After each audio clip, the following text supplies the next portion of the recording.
हम जो topic cover करने जा रहे हैं वो है इलेक्ट्रोस्टैटिक्स। ठीक है, इसमें वो सारे बेसिक क्वेश्चंस मैं लेने वाला हूं जिसमें जो हमें जरूरत पड़ेगी कोई भी कंसेप्ट को सीखने के लिए या फिर कोई भी क्वेश्चन को ठीक से अटेम्प्ट करने के लिए। बाकी कुछ रिमेनिंग क्वेश्चंस है वो एज ए आपको होमवर्क मिल जाएंगे, जो कि मैंने सेलेक्ट किए हैं कि नीट में उस वैरायटी के क्वेश्चन पूछे जा सकते हैं। ठीक है, यहाँ पे जो क्लास में बच्चों क्वेश्चन लेने वाले हैं वो थोड़े से नीट लेवल से थोड़े अच्छे रहेंगे ताकि आपको कॉन्सेप्ट है वो बहुत अच्छे से क्लियर हो।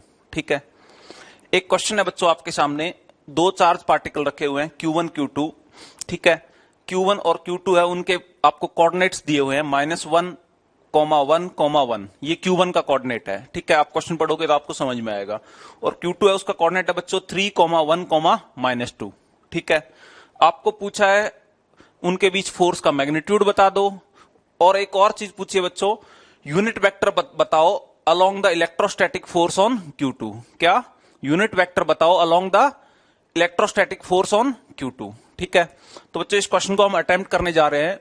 Q1 और Q2 आपको दो चार्ज दिए हुए हैं, उनके कोऑर्डिनेट्स है बच्चों -1,1,1 एंड Q2 का कोऑर्डिनेट है 3,1,-2। ठीक है, Q1 जो चार्ज है बच्चों उसका मैग्नीट्यूड है 20 माइक्रोकूलम और Q2 जो चार्ज है उसका मैग्नीट्यूड है 25 माइक्रोकूलम। क्लियर है बात? अब इनके बीच बच्चों फोर्स का मैग्नीट्यूड बताना है और उसके बाद यूनिट वेक्टर बताना है जो Q2 पे फोर्स लग रहा है उसके अलोंग। क्लियर है? अब आपको इन दोनों फोर्स के बीच बच्चों पॉइंट चार्जेस है उनके बीच फोर्स लिखना है। हम जानते हैं फोर्स किससे लिखते हैं, कूलम्स लॉ आपने पढ़ा होगा। कूलम्स लॉ दो पॉइंट चार्जेस के बीच फोर्स बताता है। सो कूलम्स लॉ ये बोलता है कि फोर्स दो पॉइंट चार्जेस के बीच जो होता है वो होता है K Q1 Q2 bye R²। ठीक है, तो फिलहाल मैं एक बार फॉर्मूला लिख दे रहा हूं बच्चों कि फोर्स जो होता है दो पॉइंट चार्जेस के बीच वो होता है K Q1 Q2 divide bye R²। ठीक है, अब आपको ये फोर्स का मैग्नीट्यूड होता है बच्चों, ये क्या होता है, फोर्स का मैग्नीट्यूड। अगर आपको यूनिट वेक्टर से इसको मल्टीप्लाई कर दें तो वो हमें वेक्टर फॉर्म में मिल जाएगा। क्लियर है बात? तो यूनिट वेक्टर क्या होगा, हम बोल देंगे कि यूनिट वेक्टर जो होगा बच्चों फोर्स का वो होगा R वेक्टर अपॉन R। हम जानते हैं वेक्टर अपॉन मैग्नीट्यूड कर दें तो क्या बन जाता है, यूनिट वेक्टर। R क्या है बच्चों, इस पे ध्यान देना है।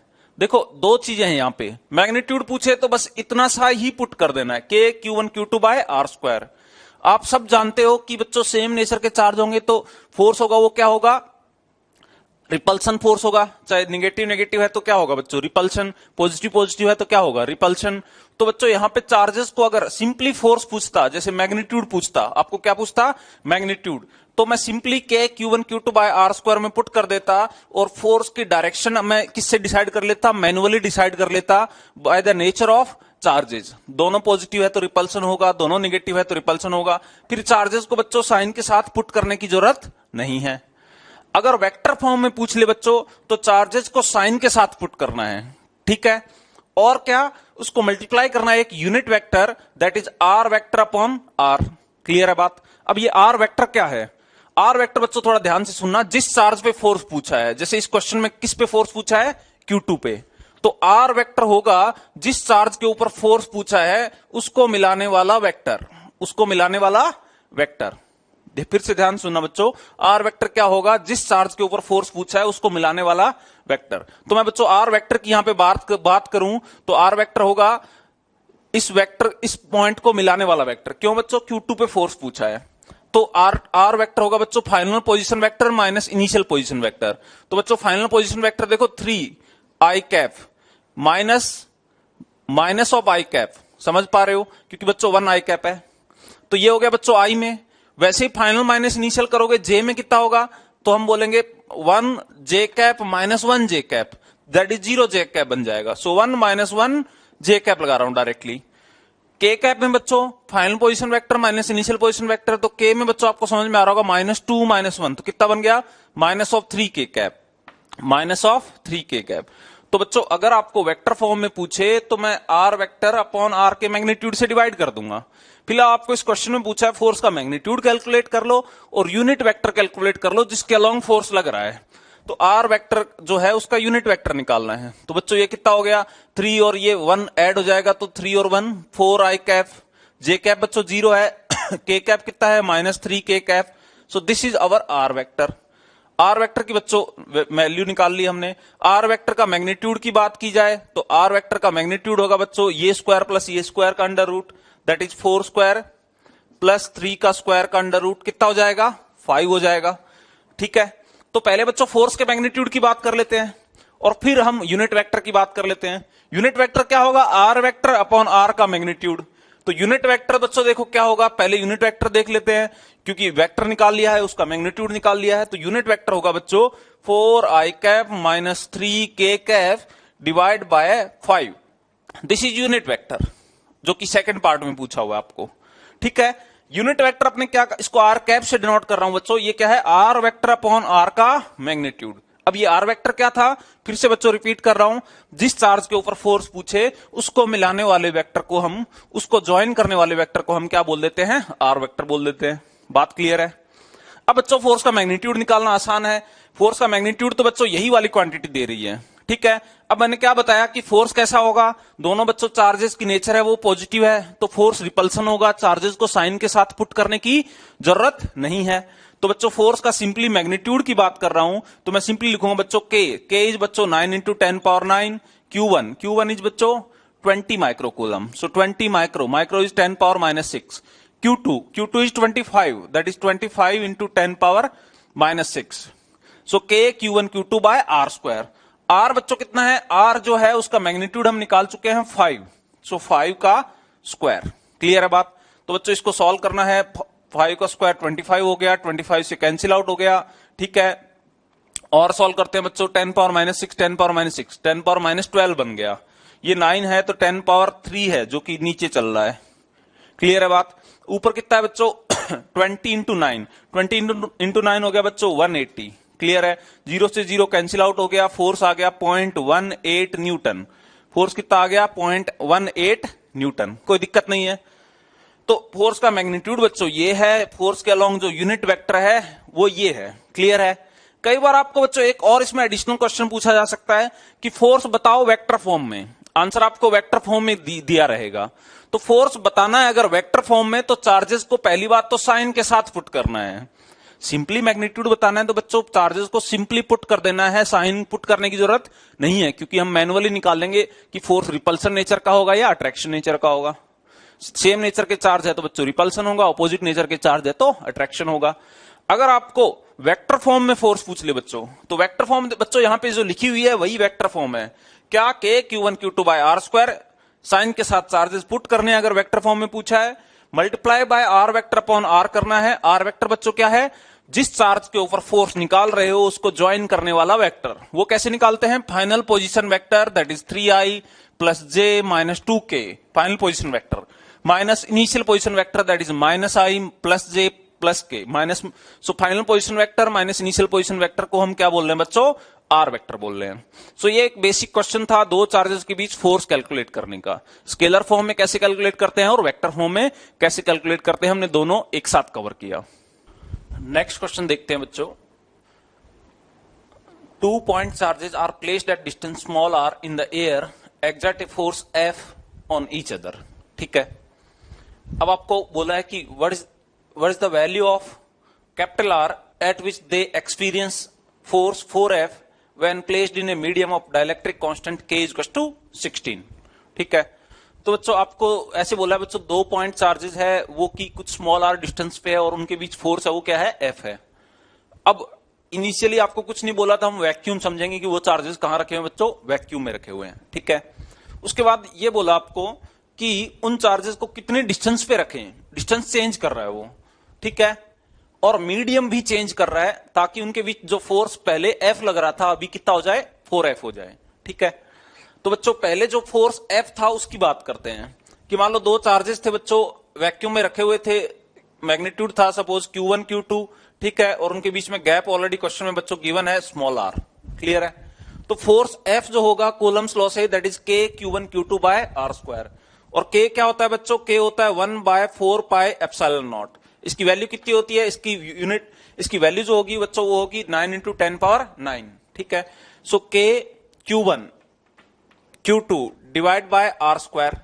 तो बच्चों आर स्क्वायर स्मॉल आर का स्क्वायर हो जाएगा। ठीक है, तो ये आपको गिवन है क्वेश्चन के अंदर। उसके बाद बोला कि इनको मीडियम यहां अंदर इनके बीच का मीडियम है वो पूरा कंप्लीटली रिप्लेस कर दिया, एक सेकंड मीडियम लिया जिसका डाइलेक्ट्रिक कांस्टेंट एप्सिलॉन आर जिसको बोलते हैं बच्चों, वो कितना दिया हुआ है 16 दिया हुआ है। वो कितना दिया हुआ है 16। तो फिर से बच्चों हम मीडियम रिप्लेस करके बात कर रहे हैं। तो सपोज मैं यहां पे दो Q1 Q2 लिए, सपोज उनके बीच गैप है, वो इस बार मैंने कैपिटल आर लिया है जो कि क्वेश्चन में बोल रहा है। आपको बोला कैपिटल आर का स्मॉल आर के टर्म में रिलेशन निकाल लो। ठीक है, तो बच्चों ये फोर्स F है, ये मैंने लिख दिया, इसमें कोई दिक्कत नहीं है। इस बार जो फोर्स F डैश है जो कि मीडियम रिप्लेस कर दिया बच्चों, मीडियम रिप्लेस कर दोगे तो खास बात क्या होती है, यहां पे आ जाता है बच्चों साथ में एप्सिलॉन आर। फोर्स का फॉर्मूला था वैक्यूम है तो बच्चों 4 पाई एप्सिलॉन नॉट आएगा। अगर वैक्यूम से रिप्लेस कर दिया, वैक्यूम को कोई मीडियम से रिप्लेस कर दिया तो यहां बच्चों क्या आने वाला है, एप्सिलॉन आर आने वाला है। एप्सिलॉन आर जो डाइलेक्ट्रिक कांस्टेंट है बच्चों 16। तो ऐसे समझो बच्चों कि अगर मीडियम को रिप्लेस कर दिया, कोई मीडियम डाल दिया जिसका डाइलेक्ट्रिक कांस्टेंट बच्चों एप्सिलॉन आर है, वो दिया हुआ आपको 16, तो ये एप्सिलॉन आर से, इसको बोलते हैं बच्चों परमिटिविटी ऑफ दैट मीडियम। इसको बोलते हैं बच्चों एप्सिलॉन आर को बोलते हैं रिलेटिव परमिटिविटी। ठीक है, इस पूरे epsilon naught into epsilon R को बोलते हैं बच्चों परमिटिविटी ऑफ दैट मीडियम। इसको एप्सिलॉन से डिनोट करते हैं। फिर से रिपीट कर रहा हूं बच्चों, क्या कि epsilon naught into epsilon R को बोलते हैं epsilon, that is permittivity of that medium. Permittivity of that medium. बात समझ में आ रही है? तो मैं ये बोल सकता हूं एप्सिलॉन जो है वो है epsilon naught into epsilon R, और एप्सिलॉन आर को लिखना चाहो तो epsilon by epsilon naught. Epsilon R is what, relative permittivity. तो ये तो बच्चों रिलेशन की बात हो गई, ये हमारे क्वेश्चन में कुछ खास यूज नहीं है, बस मैंने रिलेशन बताया कि इसको बोलते हैं परमिटिविटी ऑफ मीडियम। सो इस कंप्लीट एप्सिलॉन बोला जो कि epsilon naught into epsilon R है। एप्सिलॉन आर क्या होता है, permittivity of medium upon epsilon naught होता है बच्चों permittivity of free space. So relative permittivity is what, permittivity of some medium upon permittivity of free space. ठीक है, ultimately epsilon R से आपको बच्चों क्या समझना है ये ध्यान दो। इसको मैं हटा रहा हूं बच्चों। एप्सिलॉन आर से आपको इतना सा बात समझनी है क्वेश्चन न्यूमेरिकल पर्पज के लिए कि एप्सिलॉन आर वो वैल्यू होती है जिससे नेट फोर्स रिड्यूस हो जाता है कोई मीडियम का। देखो बच्चों अपॉन में आ रहा है, इसलिए ये फोर्स नया फोर्स होगा वो रिड्यूस हो जाएगा। सो 16 टाइम्स रिड्यूस हो जाएगा। फिर से रिपीट कर रहा हूं, अगर दो चार्ज सपोज सेम डिस्टेंस पे रखे रहते और मीडियम रिप्लेस होता तो फोर्स है वो एप्सिलॉन आर टाइम्स कम हो जाता। उसको हम क्या बोलते हैं बच्चों, रिलेटिव परमिटिविटी। क्लियर है? तो फिलहाल वापस क्वेश्चन पे आता हूं बच्चों। एफ डैश है, आपको बोला है कि 16 एफ डैश है वो कितना हो गया है, एफ डैश हो गया है क्वेश्चन में आपको गिवन है 2 point charges distance F, the value of R at which they experience 4f। तो एफ डैश है वो बच्चों हो गया है 4f, कोई दिक्कत नहीं है। So 1 by 4 pi epsilon naught into epsilon R Q1 Q2 divide by R square. आपको बोला कि इस बार सेपरेशन क्या रख दें ताकि एफ डैश है वो बच्चों क्या हो जाए, 4f हो जाए। सो एफ डैश को मैं पुट कर रहा हूं बच्चों 4f हो जाए, that is 1 by 4 pi epsilon naught. Epsilon R को बच्चों पुट कर रहा हूं 16 दिया हुआ क्वेश्चन में, साथ में क्या Q1 Q2 divide by R square. तो बच्चों ये हो गई अपनी सेकंड इक्वेशन। फिर से रिपीट कर रहा हूं बच्चों, क्वेश्चन में आपको क्या बोला कि दो चार्जेस थे, स्मॉल आर डिस्टेंस पे थे, उनके बीच फोर्स एफ है। मैंने लिख लिया एफ ये होगा। ठीक है, अब बच्चों मीडियम रिप्लेस कर दिया और डिस्टेंस भी कुछ चेंज कर दी। डिस्टेंस को ले लिया बच्चों कैपिटल आर उसने इस बार, और मीडियम रिप्लेस कर दिया जिसका एप्सिलॉन आर बच्चों 16 दिया हुआ जो मैंने यहां पुट किया, और नया फोर्स एफ डैश लिखा जो कि बोला है 4f हो जाए। तो बच्चों यहां पे आर स्क्वायर था। ठीक है, अब बच्चों इक्वेशन 1 और 2 बना ली मैंने। इक्वेशन 1 और 2 की हेल्प से मैं सॉल्व करना चाह रहा हूं। तो यहां 4f है बच्चों, तो f मैं जानता हूं, f को बच्चों पुट कर रहा हूं। So 4f, f is what, 1 by 4 pi epsilon naught Q1 Q2 divide by R square. Clear है बात बच्चों? Equals to what, so 4f, f क्या था वो मैंने पहली इक्वेशन से पुट कर लिया, k Q1 Q2 by small R square. तो इसको पुट कर रहा हूं बच्चों, आगे इसको सॉल्व कर रहा हूं। So 1 by 4 pi epsilon naught 16 Q1 Q2 divide by R square. समझ पा रहे हो? अब बच्चों Q1 Q2 गया, 4 पाई एप्सिलॉन नॉट गया, 4 पाई एप्सिलॉन नॉट गया, Q1 Q2 गया। क्लियर है बात?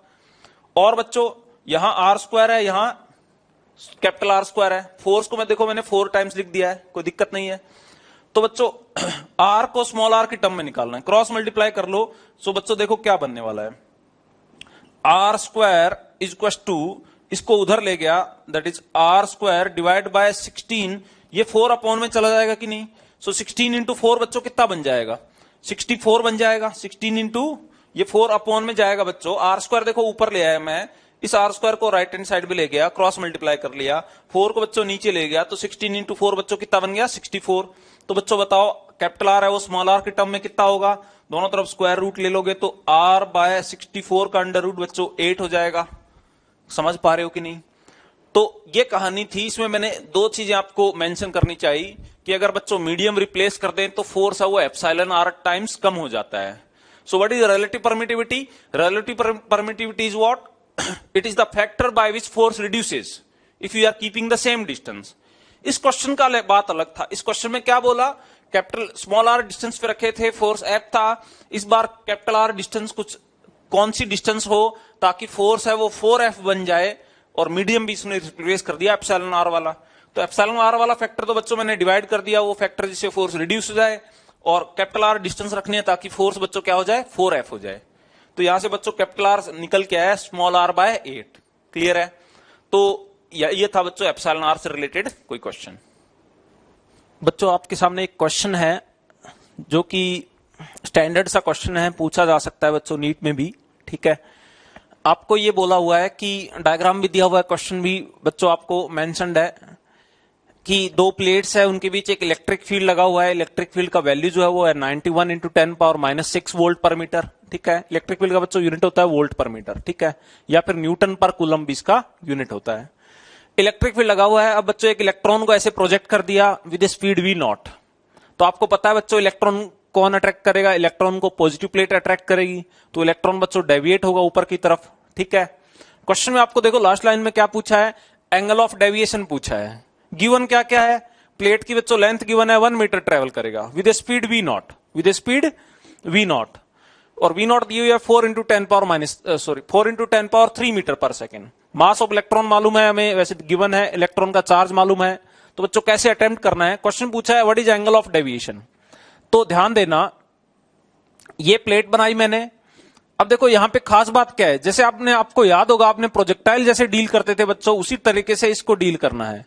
यहां पे खास बात क्या होगी कि जब ये इलेक्ट्रॉन यहां पे एंटर करेगा, क्या जब ये इलेक्ट्रॉन बच्चों यहां पे एंटर करेगा, इसकी स्पीड दी हुई है v0, और ये ऐसे डेविएट होते जाएगा बच्चों ऊपर की तरफ। क्यों, क्योंकि ऊपर वाली प्लेट इसको अट्रैक्ट करेगी, क्योंकि ये नेगेटिव चार्ज है बच्चों, ऊपर वाली प्लेट पॉजिटिवली चार्ज है।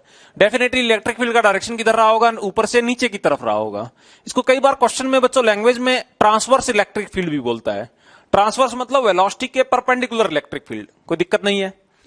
अब बच्चों आपको पूछा है एंगल ऑफ डेविएशन बताओ, आपको क्या पूछा है, एंगल ऑफ डेविएशन। तो खास बात यह है कि मेरे को एक्स डायरेक्शन में वेलोसिटी पता है, ये वेलोसिटी जो बच्चों v0 है ना, ये वेलोसिटी v0 एक्स डायरेक्शन में चेंज नहीं होगी। क्यों नहीं चेंज होगी, एक सिंपल सा रीजन है कि एक्स डायरेक्शन में कोई फोर्स नहीं लग रहा, और अगर फोर्स नहीं लग रहा तो उसकी वेलोसिटी वही रहेगी जो इनिशियली थी। तो एक्स डायरेक्शन की वेलोसिटी बच्चों वही रहने वाली है। अगर मेरे को वाई डायरेक्शन की वेलोसिटी बच्चों मिल जाए, वाई डायरेक्शन की अगर वेलोसिटी बच्चों मिल जाए, तो मैं ये जिस एंगल पे निकलेगा, और इस एंगल को ही मैं क्या बोलूंगा बच्चों, एंगल ऑफ डेविएशन। और tan अल्फा यहां से क्या लिखूंगा बच्चों, इस ट्राइंगल से tan अल्फा लिखूंगा, ये नेट वेलोसिटी की डायरेक्शन है, ये जो थर्ड वाला एरो है ये भी नेट वेलोसिटी की डायरेक्शन है। तो ये एंगल जो tan अल्फा होगा बच्चों वो होगा vy बाय vx, और vx जो है वो बच्चों कितना है, वो मैं बोला कि चेंज नहीं होगा, v0 रहेगा। क्लियर है बात। अब अपना क्वेश्चन यहीं पे खत्म हो जाएगा जब मेरे को y की वेलोसिटी मिल जाएगी। क्लियर है बात। अब बच्चों v0 मैंने बोला चेंज नहीं हो रहा, डिस्टेंस आपको कितना कवर कराना है x डायरेक्शन में 1 मीटर, वेलोसिटी बच्चों कांस्टेंट है, तो x डायरेक्शन में क्या मैं ये लिख दूं, distance is equal to velocity into time, क्योंकि बच्चों कांस्टेंट वेलोसिटी है तो distance is equal to velocity into time. Distance कितना दिया बच्चों 1 मीटर, वेलोसिटी v0 है, v0 जो कि आपको वैल्यू दी है बच्चों क्वेश्चन के अंदर, आप पढ़ोगे ठीक से तो 4 इंटू 10⁻³ मीटर पर सेकेंड। क्लियर है बात, इनटू टाइम। तो बच्चों फिलहाल मैं इसको x ही लिख रहा हूं जो कि 1 मीटर है, v0 इंटू टी, यहां से मेरे को बच्चों t मिल जाएगा, क्योंकि x भी गिवन है क्वेश्चन में 1 मीटर, v0 भी गिवन है, तो t क्या मिल जाएगा, x बाय v0। कोई दिक्कत नहीं है। अब मेरे को ये बताओ y डायरेक्शन में वेलोसिटी कितनी हो जाएगी। तो मेरे को ये पता है बच्चों कि Q चार्ज है, इलेक्ट्रिक फील्ड डाउनवर्ड है, तो Q चार्ज पे कोई भी इंस्टेंट पे फोर्स लग रहा होगा इलेक्ट्रिक फील्ड के ऑपोजिट डायरेक्शन में। क्यों? क्योंकि मैंने आपको क्लियरली बोला था इलेक्ट्रिक फील्ड के ऑपोजिट डायरेक्शन में नेगेटिव चार्ज होता है, उसके ऊपर फोर्स लगता है। और कितना लगेगा? Q इंटू ई लगेगा, क्योंकि बच्चों ई होता है, कैपिटल ई जो होता है इलेक्ट्रिक फील्ड, वो होता है यूनिट चार्ज के ऊपर फोर्स। तो Q चार्ज या E चार्ज के ऊपर फोर्स जो होगा वो होगा Q इंटू ई। Q कितना है बच्चों? इलेक्ट्रॉन का चार्ज, E है इलेक्ट्रिक फील्ड, तो फोर्स लगेगा ऊपर की तरफ। ये बात आपको समझ में आ गई, क्योंकि इलेक्ट्रिक फील्ड है डाउनवर्ड, तो इलेक्ट्रिक फील्ड के ऑपोजिट नेगेटिव चार्ज पे फोर्स लग गया। इनिशियल वेलोसिटी वाई डायरेक्शन में कितनी है बच्चों? इनिशियल वेलोसिटी वाई डायरेक्शन में, जिसको मैं वाई डायरेक्शन लिख के और सारी चीजें सॉल्व कर रहा हूं, वाई डायरेक्शन में इनिशियल वेलोसिटी की बात करूं u बाई वो है 0। एक्सेलरेशन है बच्चों वाई डायरेक्शन में ऊपर की तरफ, कितना है वैल्यू? e बाय m। Force divide by mass क्या होता है बच्चों? एक्सेलरेशन होता है। मेरे को क्या चाहिए कि सर आपने बोला मेरे को वी वाई कैलकुलेट करा दो, तो मैं अल्फा बता दूंगा। तो वेलोसिटी वाई डायरेक्शन में बच्चों चाहिए, तो देखो एक्सेलरेशन है बच्चों कांस्टेंट, कितना है? Q E by M. कितनी देर तक है? हम बोलेंगे जब तक ये इलेक्ट्रॉन बाहर ना निकलेगा प्लेट से तब तक है इलेक्ट्रॉन का एक्सेलरेशन। समझ पा रहे हो?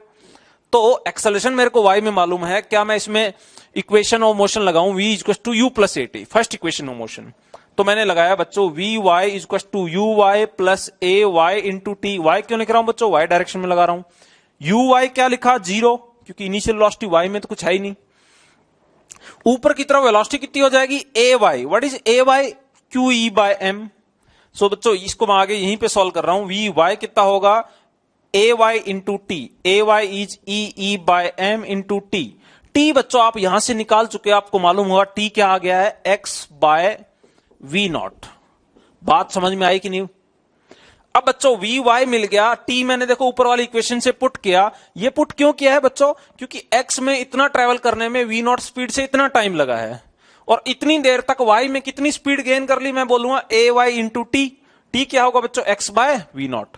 जैसे मेरे को वी वाई मिला, वी एक्स बच्चों वी नॉट है, डिवाइड करके टेन थीटा लिख लूंगा, टेन अल्फा निकलूंगा कि नहीं? तो बच्चों मैं लिख रहा हूं टेन अल्फा कितना बनेगा? सो टेन अल्फा जो होगा V Y. What is V Y? V Y is E by M into X by we not. कितना?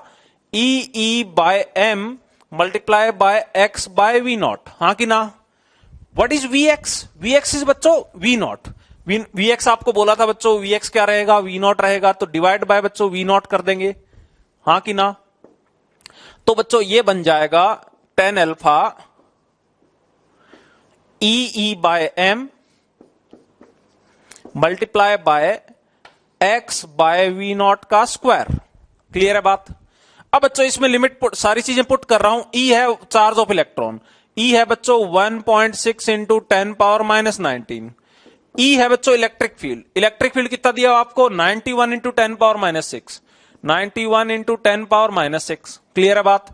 एक्स है वो डिस्प्लेसमेंट है, एक्स कितना है बच्चों? 1 metre, divide by mass of electron 9.1 into 10 power minus 31। समझ पा रहे हो बच्चों? We naught square. What is v naught square?